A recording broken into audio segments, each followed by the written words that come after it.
이사야는 굉장한 비전과 비유와 꿈으로 이야기한 거예요. 장차 어린아이가 태어날 것인데, 그 시대에는 어린이가 독사굴에 손을 넣어도 물지 않을 것이다. 얼마나 멋있는 희망의 메시지입니까? 그런데 오늘 이 말씀은 이제 돌이라는 거예요. 도대체 이 돌이 뭐냐 하는 겁니다. 그래서 오늘 이 말씀을 준비하게 되었고 함께 찾게 됐고, 정말 그런 돌을 우리가 좀 알아야 되지 않겠습니까? 또 어떻게 이 돌이 우리에게 임하게 되었는가. 먼저 여러분, 첫째로 고린도전서 10장 4절을 같이 읽겠습니다. 주보에도 있고 앞에 화면에도 나오죠. 다 같이 시작. 다 같은 신령한 음료를 마셨으니 이는 저희를 따르는 신령한 반석으로부터 마셨음에 그 반석은 곧 그리스도시라. 아멘. 반석이나 돌이나 다 같이 쓰겠습니다. 락이나 스톤이나 같이 쓸 수 있어요. 그런데 이 반석은 그랬습니다. 먼저 고린도전서 10장 4절, 이 반석은 곧 누구라 그랬어요? 그리스도시다. 이사야가 예언한 그 돌, 우리가 믿으면 망하지 않는 돌은 예수 그리스도인 줄 믿으시기를 바라겠습니다. 그 돌을 예언했어요. 700년 전에. 근데 예수님이 정말 돌로 오셨습니다. 근데 오늘 바울은 고린도 교회 편지를 하면서 그 돌은 어떤 돌이냐? 깨지는 돌이라는 거예요. 깨어졌던 돌. 이 이야기는 무슨 이야기 같아요? 그 반석이 깨져서 음료가 나와서 많은 백성들이 먹고 살았다. 어느 때 이야기 같습니까? 이스라엘 백성 역사 히스토리 가운데 출애굽을 해서 광야 생활할 때 이스라엘 백성도요, 참 우리처럼 어떤 때는 의심도 많고 염려도 많고 컴플레인도 많았어요. 농사 한번 안 져도 하늘에서 막 만나가 내렸으면 여러분 목이 매도 감사해야 되잖아요. 그런데 또 뭐가 먹고 싶다 그래요? 뭐가 가라다 그럽니까? 목이 마르다고. 저 떡만 먹어보세요. 목이 가라지. 그러니까 하나님 앞에 물 좀 달라는 거예요. 사막 가운데 무슨 물이 있습니까? 그것도 한두 명도 아니고 60만. 그런데 하나님은 그 많은 무리들을 목말라 죽게 아니하시고 다 그 생수를 공급해서 다 먹고 마시게 했습니다. 무엇을 통해서, 어떤 방법으로 그 많은 사람들이 그 목을 줄일 수 있었어요? 모세에게 무엇을 치라고 그랬습니까? 반석을 쳐라. 우리로 말하면요, 그냥 돌을 쳐라. 돌멩이를 쳐라. 든든한 큰 돌이 있는데 그 돌을 치라는 거예요. 그러면 지팡이가 부러져야 될 텐데 반석이 쪼개지고 거기서 막 물이 나왔어요. 그래서 그 많은 사람들이 먹고 마시지 않았느냐, 그겁니다. 그럼 오늘날 우리들에게는, 우리도 돌을 칠까요? 돌 친다고 물이 나오겠습니까? 요즘 진짜 안반수라고, 그죠? 저 지하 돌에서 나온 물이 귀하다고 그 안반수 팔기도 합니다. 그 물을 먹자는 게 아니죠. 어떤 물을 먹으라는 거예요? 예수님이 우리에게 다시 이렇게 우리 시대에 이런 말씀을 하셨어요. 요한복음 4장 13절, 예수께서 대답하여 가라사대 이 물을 먹는 자마다 다시 목마르려니와 내가 주는 물을 먹는 자는 영원히 목마르지 아니하리니 나의 주는 물은 그 속에서 영생하도록 솟아나는 샘물이 되리라 그랬어요. 이런 물이 있다는 거예요. 이 물을 먹어야 된다. 이 물을 마셔보아라 그랬습니다. 그래서 언제 그런 일이 있습니까? 그럴 때에 이 수가성의 여인하고 지금 예수님이 대화하시는 내용이죠. 그럴 때 4장 21절에 보면 예수께서 이렇게 말씀하십니다. 여자여, 내 말을 믿으라. 우리 물 마셔도 또 갈증이 옵니다. 여러분 더운 날 운동하다 보면 또 물을 많이 먹게 돼요. 그런데 이 물을 먹는 자마다 영원히 목마르지 아니하리라. 근데 여자여, 이 말을 믿으라 그랬어요. 주님이 우리에게 주시는 물은 또 길러오지 않아도 되는 영생하도록 솟아나는 샘물이라 그랬습니다. 그게 뭘까요? 그 물을 먹으면 죽지 아니하리라. 이스라엘 백성들은 광야에서 목말라 죽을 뻔했는데 바위가 터진 물을 통해서 갈증을 해소하고 죽지 않았어요. 오늘날 이 시대에도 여러분, 우리가 다 갈증으로 죽는 겁니다. 그죠? 다 목말라 죽는 거예요. 그런데 죽지 아니하리라 그랬어요. 우리 예수님이 생수가 되셔서 예수님이 우리에게 공급해 주시는 물을 먹는 자는 목마르지 아니하리라. 우리 주님은 부활이고 생명이세요. 그런데 그 주님이 우리에게 주시는 물은 자신의 몸을 통해서 주신 거죠. 주님의 몸도 마치 쪼개진 반석 같아요. 그래서 십자가에서 죽으시면서 피를 흘려주셨는데 그 피가 우리의 죄를 씻을 수 있는 물이 됐어요. 그래서 우리의 죄를 씻어주니까 우리의 갈증의 근원은 다 죄에서 오죠. 그 죄의 삭시 사망입니다. 그래서 죽음 앞에 있는 존재들이에요. 그렇죠? 다 유한한 인생입니다. 영원히 사는 게 아니에요. 아무리 강건해도 여러분 70, 80, 그렇죠? 오래 살면 120. 그 안에 우리도 우리의 생을 정리해야 합니다. 그렇기 때문에 목마른 거예요. 갈증이 있습니다. 무엇이 우리의 영원한 만족이 될까? 영원한 생수가 무엇인가? 찾아 헤매는 우리들에게 주님은 약속하시기를 내가 주는 물을 먹는 자는 그랬어요. 여러분, 주님으로 말미암아 영원한 내 죽음의 문제, 죄의 문제, 인생의 갈증이 해결되시기를 축원합니다.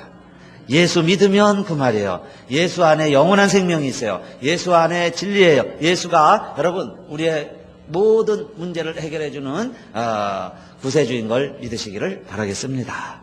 그래서 그 돌이 오면 그랬죠. 그 돌을 믿으면 멸망하지 아니하리라 그랬는데 첫째 우리 예수님이 그 돌이셨어요. 자기 자신이 깨어지는 반석이 되어서 우리 온 인류의 생수가 되어주셨다 그 이야기입니다. 또 두 번째로 한번 읽겠습니다. 베드로전서 2장 4절 다 같이요. 시작. 사람에게는 버림바가 되었으나 하나님께는 택하심을 입은 보배로운 산돌이신 예수에게 나와 그랬어요. 두 번째 또 돌 이야기가 나오는데 이번에는 사람들은 버렸어요. 그러나 하나님이 택한 돌이 있다는 겁니다.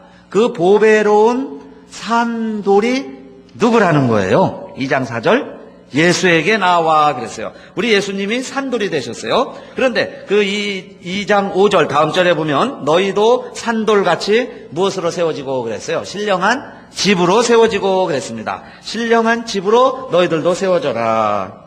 그런데 이 말씀은 시편 118편 22절에 있었던 시편의 말씀이었어요.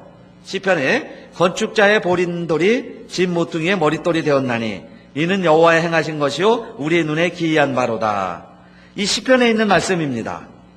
그런데 예수님도 말씀하셨어요. 마태복음 21장 42절인데 예수께서 가라사대 너희가 성경에 건축자들의 버린 돌이 모퉁이의 머릿돌이 되었나니 이것은 주로 말미암아 된 것이요 우리 눈에 기이하도다 함을 읽어본 일이 없느냐. 예수님도 시편 118편을 인용하신 적이 있으세요. 건축자들이 쓰다가 버리죠. 깎아서 작으면 버립니다. 맞지 않으면 버린단 말이에요. 근데 그걸 모아다가 누군가는 또 멋진 집을 짓습니다. 정원을 꾸민다고 그랬어요. 그런데 이게 무슨 얘기냐 이 말이에요. 이건 하나님이 하시는 일인데. 그래서 예수님도 너 이거 읽어봤느냐? 예수님 물어보셨죠. 이게 도대체 무슨 얘기일까? 뭐 집 짓는 얘기예요? 제 자재를 아껴서 뭐 집을 한 채 더 지라는 얘기인가? 이게 뭔 말이냐 이 말이에요. 돌 하나 아껴서 딴 집 짓는 건가?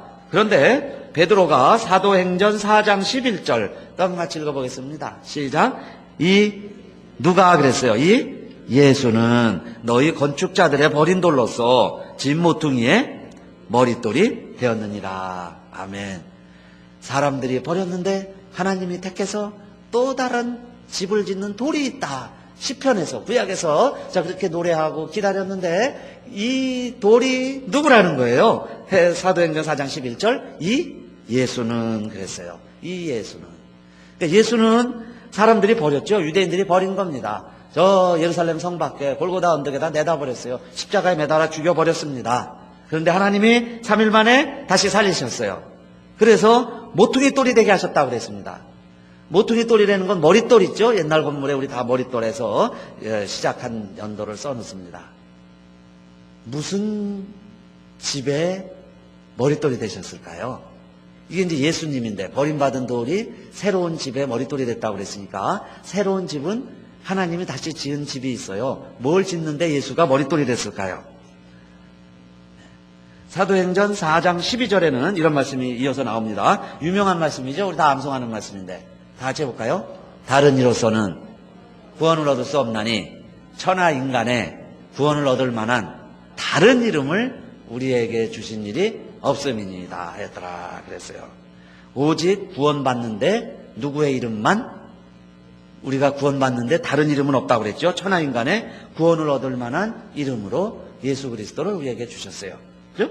건축자들의 버린 돌이었는데 그걸 예수님은 구원 얻기에 유일한 돌로 사용하셨다는 겁니다. 할렐루야. 천하 인간에 다른 이름은 없어요. 그런데 오직 이 이름만이 이 구원 얻을 유일한 이름이 됐고 그것이 새로운 집을 짓는 데에 머릿돌이 됐다는 거예요. 근데 예수님이 그러셨죠. 베드로에게 주는 그리스도시요 살아계신 하나님의 아들이시니이다 그랬더니 마태복음 16장 18절 또 내가 내게 이르노니 너는 베드로라 내가 이 반석 위에 무엇을 세우리라 내 교회를 세우리니 그랬어요. 이 교회는 음부의 권세가 이기지 못하는 곳입니다.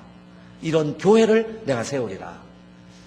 세상에서는 쓰임받지 못했는데 버림받았는데 죽음까지 당했는데 하나님이 다시 살리셔서 그를 머릿돌로 해서 새로운 공동체, 새로운 교회, 그 이름을 믿는 자들을 구원시키시는 하나님의 계획을 이 이름을 통해서, 이 돌을 통해서 이루시겠다 그랬어요. 그게 여러분, 우리가 믿고 있는 예수 그리스도의 기초 위에 하나님이 뭘 세우신다는 걸까요? 교회인 줄 믿습니다. 교회를 하나님이 세우신다는 거예요. 근데 교회는 뭐냐? 돌단을 쌓는 게 교회입니다. 여러분 창세기부터 요한계시록까지 하나님을 찾는 백성들은 다 공통적으로 돌을 가지고 단을 쌓았어요.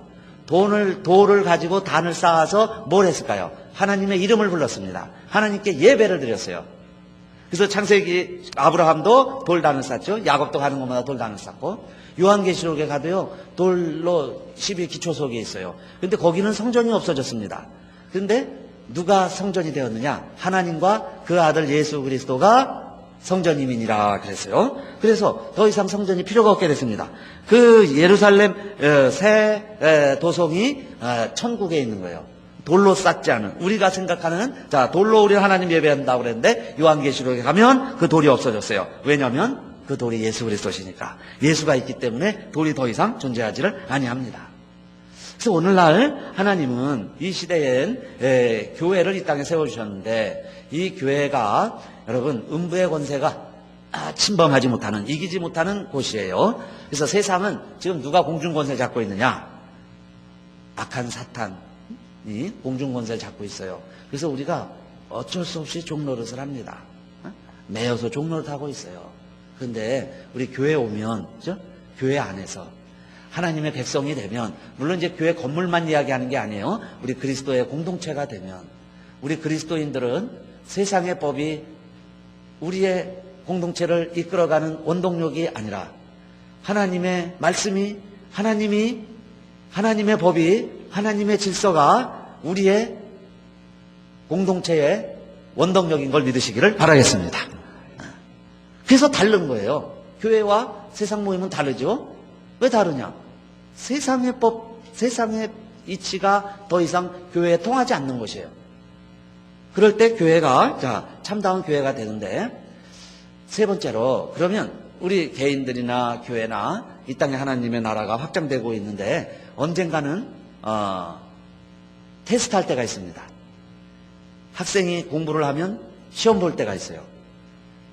기말고사가 있고 월말고사가 있고 여러분 주말고사가 있어요.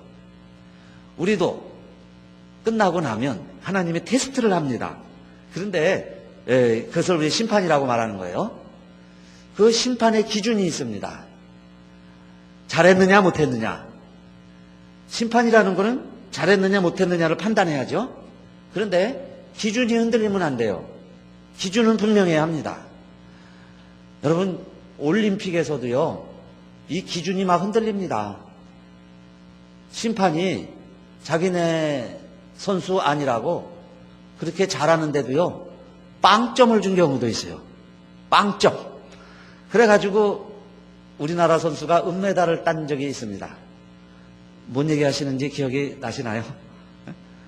자기네 선수는 못해도 100점을 주고 여러분 남의 선수라고 떨어뜨리려고 빵점을 줘요. 어떻게 빵점을 줄 수 있습니까? 좀 몇 점 감점을 할 수는 있지만 그게 세상의 기준이에요. 그런데 자 하나님의 심판은 이렇게 얼토당토하는 자기 이기적 중심적으로 그렇게 판단하는 기준이 아니고 유일한 기준이 있습니다.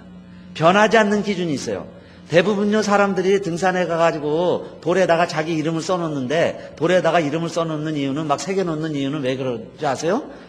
자기 이름이 좀 오래가라고 영원하라고. 돌은 영원하니까 거기다 써놓는 거예요. 그죠? 근데 지나가는 사람은 다 욕하죠? 아이고 저 누가 저렇게 아이고 다 욕을 하는 이름이 됩니다.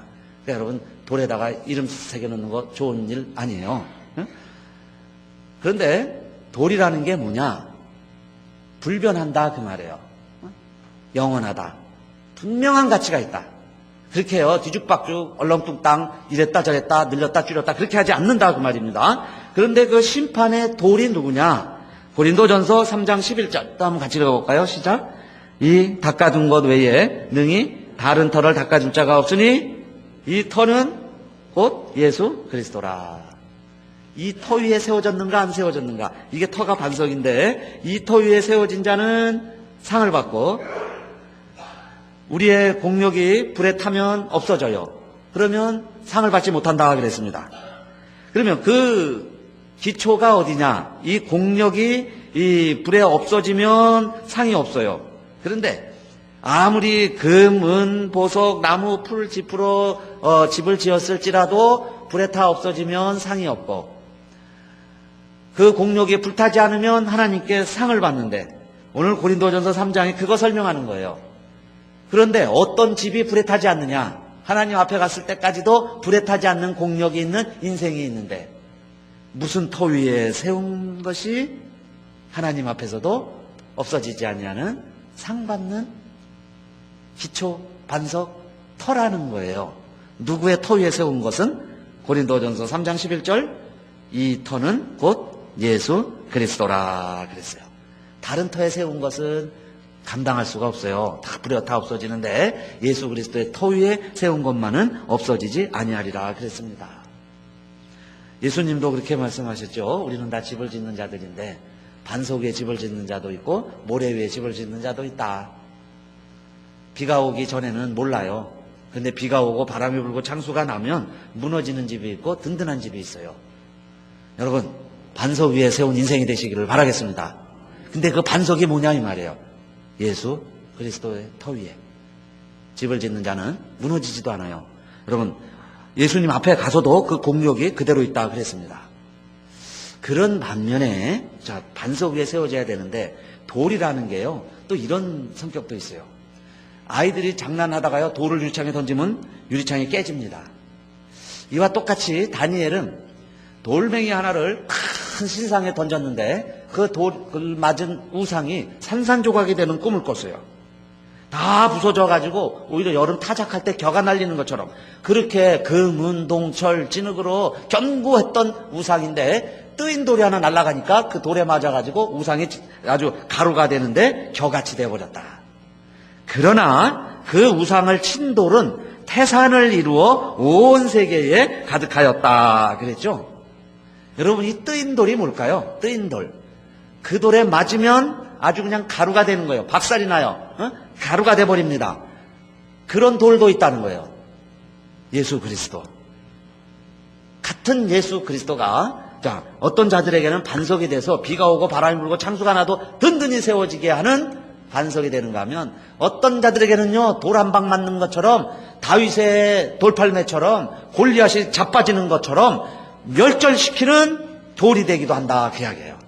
무서운 이야기죠. 그래서 이제는 자 이 돌이라는 게 베드로전서 2장 8절에 보면 또한 부딪히는 돌과 거치는 반석이 되었다 하니라 저희가 말씀을 순종치 아니함으로 넘어지나니 이는 저희를 이렇게 정하신 것이라 그랬어요. 같은 돌입니다. 베드로전서 2장 4절의 돌이나 오늘 베드로전서 2장 8절의 돌이나 같은 돌인데 어떤 자들에게는 귀한 반석이 됐지만은 어떤 사람들에게는 부딪히는 돌이요 거치는 반석이 되었습니다. 누구에게 여러분 돌은 지금 누구라고 그랬어요? 예, 돌 그러면 다 예수 그리스도십니다. 오늘 이제 돌 얘기는 다 예수님 이야기예요. 예수님 이야기가 어떤 사람들에게는 내 생명의 근원이고 구원의 반석이고 영원히 내 의지할 변치 아니할 나의 희망이고 그죠? 생명이시지만은 어떤 사람에겐요 그 예수가 거치는 돌이고 부딪히는 돌이라는 거예요. 먼저 첫째는 유대인들에게 그랬습니다. 유대인들이 예수님이 왔는데도 유대인들은 믿지를 않았다고 그랬어요. 그러나 이방인들은 믿었습니다. 그랬더니 이방인들이 오히려 의에 이르고 유대인들은 믿지 아니함으로 말미암아 예수 그리스도가 부딪힐 돌이 되었느니라 그랬죠. 로마서 9장 그거 설명하는 겁니다. 예수 그리스도가 오히려 부딪히는 돌이 됐어요. 왜냐하면 여러분 유대인들은 하나님을 믿는 백성들이에요. 근데 창조주 하나님 전능하신 하나님은 믿는데 유일신 하나님 한 분만 믿었는데 어느 날 예수가 나타나서 이제 30 좀 넘은 청년이 자기가 하나님이라고 그러니까 유대인들이라면, 여러분들도 만약에 유대인 그 시대에 태어났다면 예수님 믿는다는 게 쉽지 않았을 거예요. 특별히 정통 유대인일수록, 유대교에 정통할수록, 유대교에 열심히 있었을수록 예수가 하나님이라는 것 믿고 예수를 구주로 고백하기가 쉽지 않았을 거라는 거예요. 그러니까 그들에게는 예수가 오히려 거치는 돌이 되었다 그 이야기죠. 우리에게 예수가 거치는 돌이 됐다. 바울이 그렇게 설명을 합니다. 그러면 예수는 뭘까요? 구원의 반석이 될 수도 있고 이제 거치는 돌이 되는 거예요. 누구에게도 거치는 돌이 될 수 있어요. 창조주 하나님 아버지는 차별을 하실까요? 안 하실까요? 참 어렵기도 하면서요, 심각한 문제이기도 합니다. 하나님 아버지, 전능하신 하나님 아버지는 우리 사람을 차별할 것 같아요? 안 할 것 같아요? 네? 그건요, 각자의 이제 마음 수준대로 생각하실 것 같아. 우리 창조주 하나님 아버지는 비를 내리시는데 악인의 밭에나 의인의 밭에나 비를 골고루 내리실까요? 의인의 밭에만 그냥 확 쏟아주실까요? 햇빛을 비추시는데 창조주 하나님은, 의로우신 하나님은 해를 비추는데 교회에만 해가 쫙 비치게 하고 뭐요, 절간이나 뭐 이상한 데는 아주 햇빛도 안 비치게, 그래서요 막 곰팡이가 설고 그렇게 하실까요? 공평하게 다 해를 비추실까요?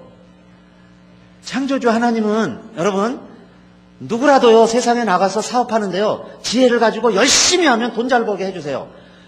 여러분, 예수 믿는 사람만 잘 되게 해준다면 얼마나 좋을까요? 예수만 믿고 교회만 딱 등록하면 그때부터 막 사업이 일사천리로 된다면야 교회 다 등록할 거예요. 그런데 예수 안 믿는 사람이 사업 더 잘하는 사람들 많아요. 그죠? 돈 잘 버는 사람들 세상에 또 많이 있습니다. 그러면 하나님은 어떤 하나님이시냐 이 말씀이에요. 사실 우리 창조주 하나님은 차별을 별로 안 하세요. 왜? 다 만들어 놨으니까 하나님이 세상을 다 만들어 놓으시고 보시기에 좋았다고 그러니까 다 잘 되라는 거예요. 다 잘 되라. 비도 내려주고 해도 내려주고 열심히 하면 장사도 잘 되고 다 노력하면 건강도 하고 다 오래도 살 수 있고 너희들 그렇게 살아라 그랬어요. 그러나 마지막에는 무엇이 있다고 그랬죠? 심판이 있는 것은 기억해라. 한 번 죽는 것은 사람에게 정하신 것이고 그 후에는 심판이 있으리니 그랬으니까 지금 살아있는 동안에는요 너나 할 것 없이 의인이나 죄인이나 다 잘 살 수 있다 그 말이에요. 그러나 마지막에는 심판이 있다는 것을 기억해라. 그런데 심판의 돌은 누구라는 거예요? 심판의 돌은 예수 그리스도시다 그 말이에요. 심판의 돌이 예수 그리스도예요. 그러니까 이 짱돌에 맞아서 내가 살아있으려면은 그 말이죠. 이거 돌 던지는데요 여러분 그거 맞고도 살아있으려면은 그 이야기예요. 예수를 믿으시기를 주님의 이름으로 축원합니다. 그러면요 예수님이 우리에게 돌 안 던지세요. 그러나 예수 안 믿는 사람들에게는 비유로 말씀드리는 겁니다. 그 돌 맞으면 다 죽는다 그 이야기예요. 골리앗도 넘어 떨어졌어요. 그죠? 그 돌에 정말 우상들 다 나가 자빠지더라 그 이야기예요. 예수가 없으면 멸망이고 예수가 있으면 생명이다. 그렇기 때문에 이제는 하나님 아버지는 우리를 편가르지 않지만은 누가 심판의 돌이 된 거예요? 예수 그리스도가 심판의 구주가 되셨다 그 이야기예요. 이제는 죄 지어서 죽는 게 아니야. 죄 지어서 지옥 가는 게 아니에요. 예수 안 믿어서 지옥 가는 걸 믿으시기 바랍니다. 다 죄인인데 다 지옥 가게 돼 있는데 하나님이 예수 그리스도를 보내주셨어요. 그래서 예수 믿으면 죄 용서함 받고 천국 가는데 예수를 안 믿었으니까 내 죄값으로 그냥 지옥 간다 그 이야기입니다. 오늘 목회 칼럼 쓰면서요 한 예화를 좀 이렇게 제가 써보았습니다. 절친한 친구들이 있는데 등산을 갔어요. 깊은 산에 갔는데 모험심이 있어서 깊은 계곡까지 내려가 봤는데 그 계곡 안에 동굴이 있습니다. 그 안에 뭐가 있느냐? 무시무시한 곰이 있는 거예요. 어슬렁어슬렁거리는데. 그러니까 이제 죽은 듯 하다가 빨리 하나 둘 셋 하면 둘이 이제 튀어서 도망가자 그 이야기예요. 곰이 따라오면 안 되니까. 근데 하나이가 툭툭 주저앉더니 등산화 끈을 풀고는 배낭에 있는 운동화를 하나 실어요. 그걸 이렇게 보니까 어이가 없죠. 그래가지고 야 이놈아 너 지금 급한데 뭐 하는 거야? 그리고 친구를 재촉을 하니까 운동화를 다 갈아 신은 다음에 뛰어가면서 뭐라고 이야기하냐면은 내가 곰보다 빨리 뛰려고 운동화를 갈아 신는 게 아니고 너보다 빨리 뛰려고 내가 운동화를 갈아 신는 거야 그 이야기예요. 얼마나 야급니까? 그 순간에 그렇게 머리가 잘 돌아가는 거예요. 왜냐하면 곰이요 한 사람만 잡아먹으면 되지. 뭐 이렇게 2인분 2명씩 잡아먹겠습니까? 그러니까 나는 너보다만 빨리 가면 곰이 너 잡아먹으면 나는 살 거다. 이 생각이 팍 돌아온 거예요. 그래가지고 등산 하나 신고 뛰면 늦으니까 곰한테는 어차피 잡힐 것 같고 너가 잡혀 먹어라. 나는 도망가겠다. 그 이야기입니다. 친구라는 게 그래요. 그죠? 여러분, 남의 불행이 내 행복인 줄 알아요. 저 사람이 대신 어려움 당하면 나는 피해갈 것 같다는 생각이 든다. 그 이야기입니다. 그래서 의지했는데, 그죠? 도움이 되리라고 생각을 했는데 결국은 부러진 지팡이라고 그랬죠. 애굽을 이스라엘 그렇게 의지했지만은 애굽이 이스라엘 도와주는 거 아니에요. 아수르가 이스라엘 도와준 거 아니에요. 여러분, 하나님을 믿으면 하나님이 우리에게 보낸 분이 있는데 내가 돌을 세우겠다. 그 돌이 믿으면 급절하지 아니하리라 그랬죠. 그 돌이 누굴까요? 하나님이 우리에게 세우신 돌. 너 그거 믿으면 멸망하지 않을 거야. 그리고 우리에게 알려주셨는데, 그래서 구약 얘기를 많이 했습니다. 여러 이야기를 했는데 그 시대에 그렇게 많이 하나님이 알려주셨지만 이스라엘이 결국 예수 그리스도가 오셨는데 그가 그 돌인 줄 몰라본 거예요. 그러나 이제 우리는 그 예수를 믿으면, 그 이야기죠. 그 예수에게서 뭐가 나온다고 그랬어요? 첫째, 목마르지 아니하는 생수가 나올 것이고, 두 번째는 그 예수 그리스도가 우리의 머릿돌이 되셔서 우리를 통하여 세우려고 하는 게 뭐예요? 교회입니다. 교회. 이게 교회는 뭐예요? 음부의 권세가 이기지 못하는 것. 그리고 세 번째가 심판의 때가 있는데 심판의 때에 예수 믿는 자는 결코 멸망하지 아니하리라 그랬어요. 그래서 요한복음 5장 24절 결론으로 한번 우리 같이 읽읍시다. 시작. 내가 진실로 너희에게 이르노니 내 말을 듣고 또 나 보내신 이를 믿는 자는 영생을 얻었고 심판에 이르지 아니하나니 사망에서 생명으로 옮겼느니라. 아멘. 예수는 참 좋은 친구세요. 아까 그렇게 도망간 친구가 아니에요. 여기 곰은 사탄입니다. 그런데 우리 예수님은 내 대신 싸워주셨어요. 피 흘리면서 싸워주신 거예요. 그래서 내가 살았습니다. 그게 예수님 이야기죠. 피 흘려 죽으시면서 날 살려놨으니까. 그럼 내가 이제 도망을 가는데, 그 다음에 교회라는 건 뭐예요? 우리 동굴입니다. 동굴 안에요. 그 사탄이 아직도 살아있어요. 사망 권세가 아직 살아있습니다. 그런데 교회라는 건 뭐냐? 저기 곰이 있고 내가 여기 있는데 아직 살아있는 성도들을 위해서 하나님이 우리를 위해서 음부의 권세가 이기지 못하도록 펜스를 쳐놓은 데가 교회인 줄 믿으시기 바랍니다. 펜스를 쳐놨다 그 이야기예요. 그래서 여러분 죄 짓고 우리 교회 오세요. 힘들어도 교회 오세요. 그리고 여기 와서 울부짖고 여기서 주님께 부르짖으면 사탄이요 우리 따라오다가 펜스에 막혀서 못 들어오게 하는 거예요. 그게 교회다 이야기입니다. 음부의 권세가 이기지 못하리라. 그래서 교회 한번 나오지 못하면요, 주일성수 한번 하지 못하면 막 보세요. 응? 막 곰에 긁힌 자고 무서워 떨어서 창백한 얼굴. 사실은 세상을 그렇게 살다 오는 거예요. 근데 하루 우리가 예배드리고 가면 어떻게 돼요? 아, 펜스가 있어서 사탄이 나를 해하지 못하는구나. 그게 교회 아닙니까? 그러다가 심판의 날이라는 건 뭐예요? 주님이 다시 오신다는 거예요. 다시 오신다는 건 이 동굴 속에 와서 이제 펜스도 걷어내고 그 곰을 완전히 멸망해서 무저전 속에 집어넣고 이 동굴이 새하늘과 새 땅, 하나님이 창조해 주셨던 그 아름다운 세상으로 회복시키기 위해서 다시 오신다는 거예요. 그러니까 우리 안에 예수가 있는 자들은, 이 돌이 확실히 있는 사람들은 여러분 이 구원의 확신이 있어요. 주님 오시는 걸 기다린다 그 이야기입니다.